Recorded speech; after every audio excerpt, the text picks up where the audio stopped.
आप सभी को अंजना जोशी का नमस्कार। आश्विन कृष्ण पक्ष चल रहा है जिसे कि श्राद्ध पक्ष कहते हैं।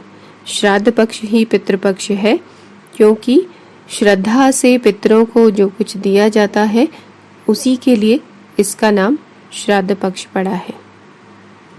आश्विन मास का कृष्ण पक्ष संपूर्ण 15 दिन का यह जो समय है यह श्राद्ध पक्ष के रूप में पितृपक्ष के रूप में मनाया जाता है।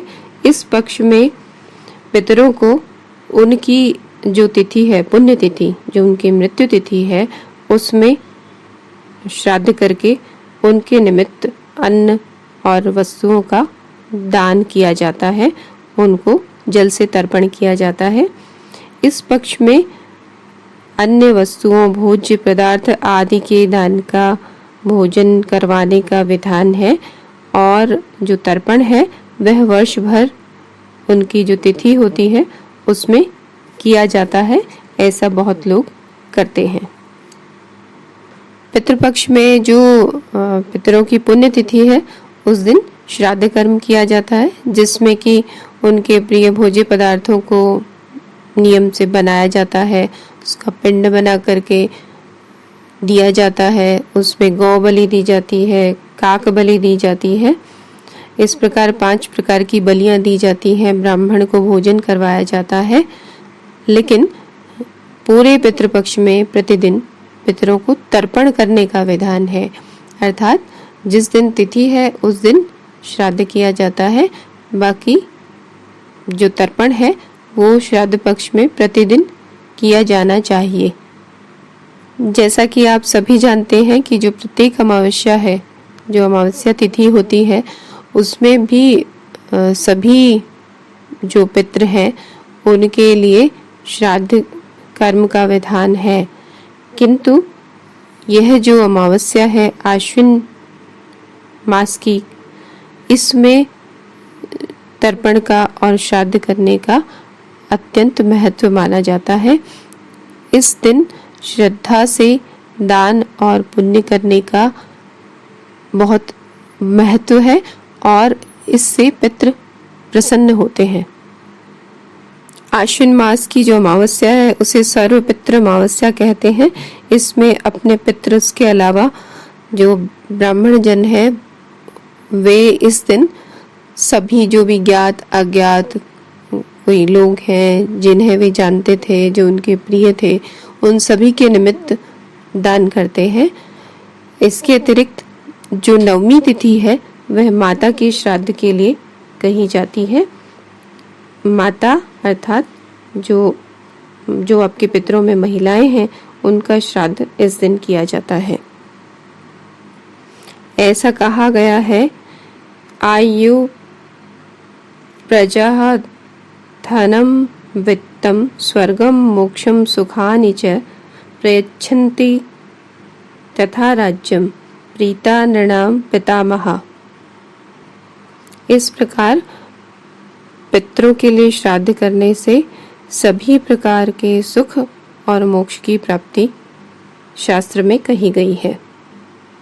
बहुत से लोग पूरे पितृपक्ष में कोई श्राद्ध कर्म और तर्पण नहीं करते। उन्हें जो अमावस्या तिथि है उसमें तर्पण और श्राद्ध कर्म करना चाहिए। जब पितरों की तिथि याद नहीं हो तब भी अमावस्या के दिन श्राद्ध तर्पण दान आदि करना चाहिए। वह इसी अमावस्या को किया जाता है। शास्त्रों में ऐसा कहा जाता है कि इस श्राद्ध पक्ष में पितृ अपने पुत्रों से, अपनी संतान से श्रद्धा और दान की, पिंडदान की आशा में आते हैं और जब उन्हें इसकी प्राप्ति नहीं होती तो वे रुष्ट होते हैं। इसलिए आधुनिक समय में भले ही श्राद्ध कर्म का महत्व कुछ कम हो गया है, लेकिन फिर भी श्राद्ध से पूर्णतया विमुख नहीं हो। कम से कम पितृपक्ष की अमावस्या को अपने पितरों के निमित्त कुछ दान पुण्य भोजन आदि अवश्य करवाना चाहिए। इसीलिए देखा गया है कि इस समय में जो जन पत्रिकाएं हैं उनमें पितृदोष अधिक दिखाई देने लगा है, क्योंकि पिछले कुछ समय में श्राद्ध पक्ष का महत्व और श्राद्ध कर्म का महत्व कम हो गया है। श्राद्ध पक्ष में या श्राद्ध कर्म में दौहित्र अर्थात जो पुत्री का पुत्र है उसका, और मध्याह्न का जो समय है, और साथ में तिल, इन तीनों चीज़ों का बहुत महत्व है। जिस प्रकार का भोजन हम स्वयं ग्रहण करते हैं उसी प्रकार का भोजन पितरों के लिए भी निकाला जाता है। कुछ लोग कच्चा भोजन निकालते हैं, जहाँ शुद्धता और पवित्रता की स्थिति नहीं बन पा रही हो वहाँ पर कच्चा भोजन निकालना चाहिए। कच्चा भोजन में एक भोजन से के निमित्त सूखा चावल, दाल, सब्जी, सारे मसाले, आटा, सभी कुछ उसमें सम्मिलित किया जाता है। उसके अलावा दूध और जो भी उनको पसंद होता था उनके निमित्त उन सभी वस्तुओं को सूखा निकालकर उसे किसी पंडित को दान देना चाहिए। यदि कोई माता है तो उनके लिए इस सामग्री के साथ में सुहाग का सामान भी होना चाहिए, अगर वो सुहागिन होते हुए मृत्यु को प्राप्त हुई हैं। और जो पितर है उनके लिए उनके प्रिय वस्त्र जो पुरुषों के हैं वो देने चाहिए। अपनी श्रद्धा के अनुसार जितना संभव हो सके उतना दान करना चाहिए। ऐसा भी देखा गया है कि श्राद्ध पक्ष में पूर्णतया विधान से श्राद्ध न करते हुए लोग ब्राह्मण भोजन करवाते हैं। तो ब्राह्मण भोजन के लिए भी कुछ विधान कहा गया है कि जब श्राद्ध के लिए संपूर्ण भोज जो बनाया गया है वो तैयार हो जाता है तो उसमें 5 जगह कुछ मात्रा में सभी सामग्री को निकालकर उसे एक थाली में रखें और 5 पात्रों में दोनों में निकालकर उसे रखें, और साथ में हाथ में जल लेकर के अक्षत पुष्प चंदन से संकल्प करना चाहिए कि मैं इस गोत्र में उत्पन्न अपने गोत्र के अपने पिता या दादा या जो माँ है, बहन, पिता में जो भी हैं उनके वार्षिक श्राद्ध के लिए ये जो पाक है, ये जो भोजन है उसकी शुद्धि के लिए यह संकल्प कर रहा हूँ, और जो दोष है उनके निवारण के लिए ये पंचबली का जो दान है मैं कर रहा हूँ। ऐसा भाव आप श्रद्धा से हिंदी में भी कर सकते हैं। यह जो पंचबली का विधान है वह गाय के लिए, कुत्ते के लिए और पितरों के निमित्त चींटी, पिपीलिका के लिए, कौवे के लिए और देव आदि के लिए यह बलि 5 स्थानों पर निकाली जाती है। जब यह 5 प्रकार की बलि अर्थात जो भोजन का अंश है वह निकालने के बाद में उनके निमित्त जिसके निमित्त है उसको देकर या उसके निमित्त रखकर उसके बाद में ब्राह्मण के लिए भोजन निकाला जाता है और ब्राह्मण को भोजन करवाया जाता है। ऐसा विधान है। उचित तो यही होता है कि किसी विद्वान ब्राह्मण के द्वारा यह जो विधान है उसे करवाया जाए, जिससे कि आपको जो ज्ञान नहीं है वो आप जान सकें और जो विधान है, जो शास्त्रीय विधान है उसे पूरे अच्छे से अनुकरण किया जा सके।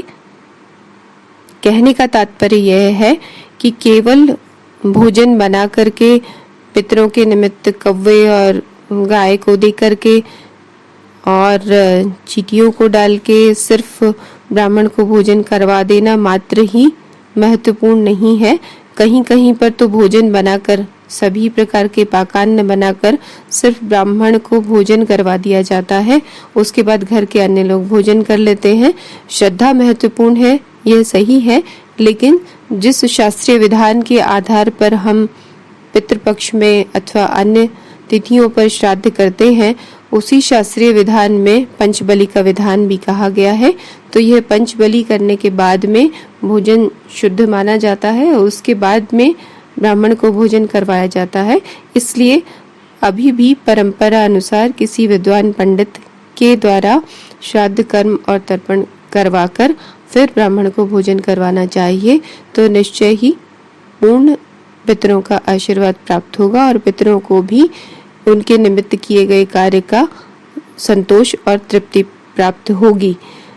लेकिन अगर कहीं कुछ भी संभव नहीं हो तो भावना से आप पितरों का स्मरण करते हुए, जिनको आप उनके आशीर्वाद की कामना से आप पक्षियों को और कुत्ते को, गाय को भोजन दे सकते हैं। कोई जिसको आवश्यकता है, जो गरीब है, उसको भी भोजन करवा सकते हैं। लेकिन उनके भाव से उनके निमित्त किसी ब्राह्मण को घर बुलाकर भोजन करवाते हैं तो श्रद्धा पूर्वक किसी पंडित से विधान करवाकर यह कार्य करना चाहिए। धन्यवाद, नमस्कार। आपको अगर हमारा यह वीडियो पसंद आता है तो इसे हमारे चैनल को सब्सक्राइब करिए और बेल आइकन को दबाइए, जिससे आपको नया कोई अपलोड होता है तो वह शीघ्र प्राप्त हो सके। और हमारे इस वीडियो को लाइक करिए और इससे और बहुत सारे वीडियो जो हमारे चैनल पर अपलोड हैं आप उन्हें भी देख पाएंगे अगर आप हमारे चैनल को सब्सक्राइब करते हैं। जय माता की। ओम नमो भगवते वासुदेवाय।